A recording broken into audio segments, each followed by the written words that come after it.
ಇವತ್ತಿನ ನಮ್ಮ ನಿರ್ಮಾಪಕರಾಗಿರ್ತಕ್ಕಂಥ ಸತ್ಯ ಪ್ರಕಾಶ್ ಅವರಿಂದ ನಿರ್ಮಾಣವಾಗಿರ್ತಕ್ಕಂತಹ ಕನ್ನಡ ಚಿತ್ರ ನೋಡಲಿಕ್ಕೆ ಬಹಳ ಸುಂದರವಾಗಿದೆ. ಈ ಒಂದು ಚಿತ್ರದ ತುಣುಕನ್ನ ಈಗ ಪರದೆಯ ಮೇಲೆ ಮೂಡಿಸಿದಂಥ ಎಲ್ಲ ತಾಂತ್ರಿಕ ವರ್ಗದವರಿಗೂ ನನ್ನ ಹಾರ್ದಿಕ ಶುಭಾಶಯಗಳು. ಈ ಚಿತ್ರದ ತುಣುಕನ್ನ ನೋಡಲಿಕ್ಕೆ ಆಗಮಿಸಿರ್ತಕ್ಕಂಥ ಎಲ್ಲ ಕನ್ನಡ ಅಭಿಮಾನಿ ಪ್ರೇಕ್ಷಕರಿಗೂ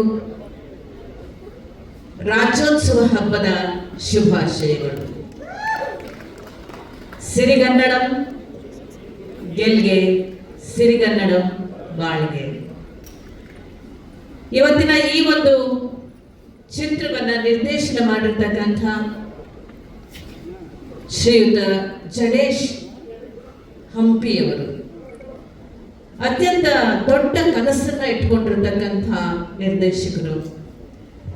ಅಂದುಕೊಂಡ ಹಾಗೆ ಎಲ್ಲವೂ ಆಗಲೇಬೇಕು, ಅಚ್ಚುಕಟ್ಟಾದಂತಹ ಚಿತ್ರ ಆಗಲೇಬೇಕು ಅನ್ನುವಂತಹ ಹಠದ ಸ್ವಭಾವ. ಯಾವುದನ್ನು ಕೂಡ ರಾಜಿ ಮಾಡಿಕೊಳ್ಳದೆ ಅವರೆಷ್ಟೇ ದೊಡ್ಡವರಿರಲಿ ಅವರ ಅನಿಸಿಕೆ ಅಭಿಪ್ರಾಯಗಳನ್ನ ಅವರಿಗೆ ಮಂದಟ್ಟು ಮಾಡಿ ಅವರಿಂದ ಆ ಕೆಲಸವನ್ನ ತೆಗೆಯುವಂತಹ ಒಂದು ಧೈರ್ಯ ಮತ್ತು ಒಂದು ಕೆಲಸ ತೆಗೆಯತಕ್ಕಂಥ ಛಾತಿ ಅವರಲ್ಲಿದೆ ಅಂತಕ್ಕಂಥದ್ದು ನನಗೆ ತುಂಬಾ ಖುಷಿ ವಿಚಾರ. ಅನುಭವಗಳು ಎಷ್ಟೇ ಇರಬಹುದು, ಅದು ಉಮಾಶ್ರೀಯ 47 ವರ್ಷದ ಕಲಾ ಜಗತ್ತಿನ ಅನುಭವ ಇರಬಹುದು ಅಥವಾ 70 ವರ್ಷದ ಕಲಾ ಜಗತ್ತಿನ ಅನುಭವ ಇರಬಹುದು. ಆದರೆ ದಿನಗಳು ಕಳೆದಂತೆಲ್ಲ ವರ್ಷಗಳು ಕಳೆದಂತೆಲ್ಲ ಹೊಸ ಹೊಸ ವಿಚಾರಗಳು, ಹೊಸ ಹೊಸ ಅಭಿರುಚಿಗಳು, ಹೊಸ ರೀತಿಯ ಅಭಿವ್ಯಕ್ತತೆಯನ್ನ ಕೊಡುವಂತಹ ತಲೆಮಾರುಗಳು, ಹೊಸ ಪೀಳಿಗೆಗಳ ಚಿಂತನೆಗಳು ಬಹಳ ಹೊಸದಾಗಿರುತ್ತವೆ, ಹಸಿರಾಗಿರ್ತವೆ. ಅಂತಹ ಪೀಳಿಗೆಗಳ ಮಾತುಗಳನ್ನ, ಚಿಂತನೆಗಳನ್ನ ಅರ್ಥ ಮಾಡಿಕೊಂಡು ಪ್ರತಿಯೊಬ್ಬರೂ ಕೂಡ ಅವರಿಗೆ ಗೌರವವನ್ನು ಕೊಟ್ಟು ಈ ಒಂದು ಚಿತ್ರದಲ್ಲಿ ಹಿರಿಯರನ್ನದೇ ಕಿರಿಯರನ್ನದೇ ಕೆಲಸ ಮಾಡಿದರೆ ಅವರೆಲ್ಲರಿಗೂ ಕೂಡ ನನ್ನ ಹೃತ್ಪೂರ್ವಕ ಶುಭಾಶಯಗಳನ್ನ ಈ ಸಂದರ್ಭದಲ್ಲಿ ಹೇಳ್ತಾನೆ. ಜೊತೆಗೆ ರಚಿತಾರ, ಮೃದಂಗ್ಯ ಮತ್ತೆ ಮಾಸ್ತಿಯವರು ಇರ್ಬೋದು ಅಥವಾ ನಮ್ಮ ಮಿತ್ರ ಇರ್ಬೋದು, ಶಿಷ್ಯರಿರ್ಬೋದು, ಎಲ್ಲರೂ ತುಂಬಾ ಅಚ್ಚುಕಟ್ಟಾಗಿ ಅಭಿನಯವನ್ನ ಮಾಡಿದ್ದಾರೆ. ಇಂತಹ ಒಂದು ಚಿತ್ರಕ್ಕೆ ಹಾರೈಸಲಿಕ್ಕೆ ಬಂದಿರತಕ್ಕಂಥ ವಾಣಿಜ್ಯ ಮಂಡಳಿಯ ನಮ್ಮ ಅಧ್ಯಕ್ಷರಾದಂಥ ನರಸಿಂಹವರು, ಮಾಜಿ ಅಧ್ಯಕ್ಷರಾದಂಥ ಸುರೇಶ್ ಅವರು, ವಾಣಿಜ್ಯ ಮಂಡಳಿಯ ಗಣೇಶ್ ಅವರು, ಪ್ರತಿಯೊಬ್ಬರು ಹಾರೈಸಕ್ಕೆ ಬಂದಿದ್ದಾರೆ. ಅವರೆಲ್ಲರಿಗೂ ಕೂಡ ನಾನು ಶುಭಾಶಯಗಳನ್ನ ಕೋರ್ತಾ, ಈ ಚಿತ್ರ ನೆಲದ ಮಣ್ಣಿನ ವಾಸನೆಯನ್ನ ಬಹಳ ಆಳವಾಗಿ ನಿಮಗೆ ಆಸ್ವಾದಿಸಲಿಕ್ಕೆ ನೀಡತಕ್ಕಂತಹ ಅದ್ಭುತವಾದಂತಹ ಕಥೆ. ಆ ಕಥೆಯನ್ನು ಮಾಡಿದಂಥವರು ಕೂಡ ನಮ್ಮ ಜಡೇಶ್ ಅವರು. ಈಗಿನ ಕಾಲದಲ್ಲೂ ಹೀಗೆಲ್ಲ ಇದೆಯಾ ಅಂತ ನಿಮ್ಗೆ ಅನ್ನಿಸ್ಬೋದು. ನೀವು ನಮ್ಮ ನಾಡಿನ, ನಮ್ಮ ದೇಶದ ಆಳಕ್ಕೆ ಇಳಿದು ನೋಡಿದಾಗ ಗ್ರಾಮೀಣ ಭಾಗಗಳಲ್ಲಿ ಇಂದಿಗೂ ಸಹ ಇಂತಹ ಒಡಲೊಳಗೆ ತುಂಬಿಕೊಂಡಿರುವ ಬೆಂಕಿ ಅರಳುವಂತಹ ಸ್ಥಿತಿಯಲ್ಲಿ ಪ್ರಯತ್ನಗಳು ಮನುಷ್ಯನ ಬದುಕಿನಲ್ಲಿ ನಡೀತಾನೇ ಇದೆ. ಅದಕ್ಕೆ ಒಂದು ಉದಾಹರಣೆ ಈ ನಮ್ಮ ಲ್ಯಾಂಡ್ ಲಾರ್ಡ್ ಅನ್ನುವಂತಹ ಚಿತ್ರ.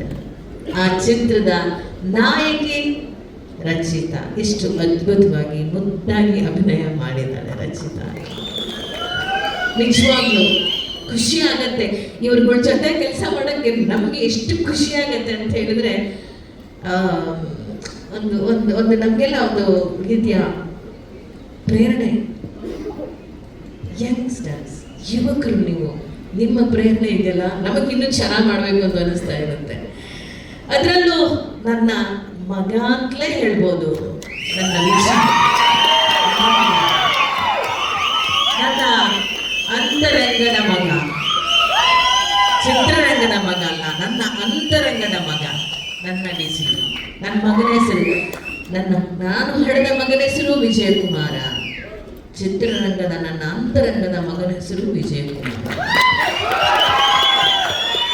ಇಬ್ಬರಲ್ಲೂ ಸಮಾನವಾದ ಗುಣಗಳನ್ನ ನಾನು ಕಂಡಿದ್ದೇನೆ.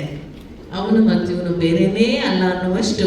ಮನೆಗೆ ಹೋದ್ರೆ ಅವನು ನನ್ನನ್ನು ಬೆಚ್ಚನೆಯ ಮಮತೆಯಿಂದ ನಾವು ನೋಡ್ಕೊತಾನೆ. ಚಿತ್ರರಂಗಕ್ಕೆ ಬಂದರೆ ನಾನು ಆ ಸೆಟ್ಟಲ್ಲಿ ವಿಜಯ್ ಜೊತೆ ಕೆಲಸ ಮಾಡ್ತಿದ್ರೆ ಬಹಳ ಬೆಚ್ಚನೆ ವಾತಾವರಣದಲ್ಲಿ ಅಪ್ಪಿಕೊಂಡು ನನ್ನನ್ನು ಕಾಪಾಡ್ತಾನೆ.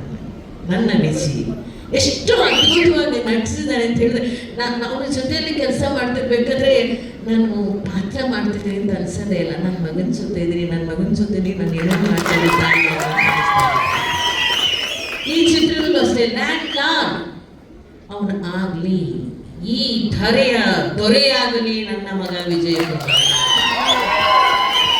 ಲ್ಯಾಂಡ್ ಧರೆಯ ದೊರೆ,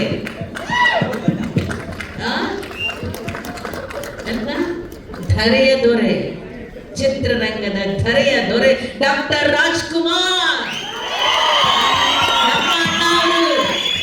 ಆ ಧರೆಗೆ ಅದೆಷ್ಟು ಮಕ್ಕಳು ಹುಟ್ಟಿದವೆ, ಆ ಮಕ್ಕಳೆಲ್ಲರೂ ಈ ಧರೆಯ ರಾಜಕುಮಾರರಾಗಲಿ. ನನ್ನ ಮಗ ವಿಜಯಕುಮಾರ ಧರೆಯ ದೊರೆಯಾಗಲಿ. ಒಳ್ಳೆಯದಾಗ್ಲಿ ಒಳ್ಳೆಯದಾಗ್ಲಿ ಒಳ್ಳೆಯದಾಗ್ಲಿ. ಇಲ್ಲಿನ ಸಿನಿಮಾ ನೋಡ್ಲಿಕ್ಕೆ ಮುಂದೆ ಕಾತರರಾಗಿ ಕಾಯ್ಕೊಂಡಿರ್ತಕ್ಕಂತಹ ಎಲ್ಲ ಕನ್ನಡದ ಜನತೆಗೂ ಶುಭವಾಗಲಿ, ಚಿತ್ರ ಯಶಸ್ವಿಯಾಗಲಿ ಅಂತ ನಾನು ಹಾರೈಸ್ತೇನೆ. ಶುಭಾಶಯಗಳು. ನಮಸ್ಕಾರ. ಅಮ್ಮ ರಿಲೀಸ್ ಡೇಟ್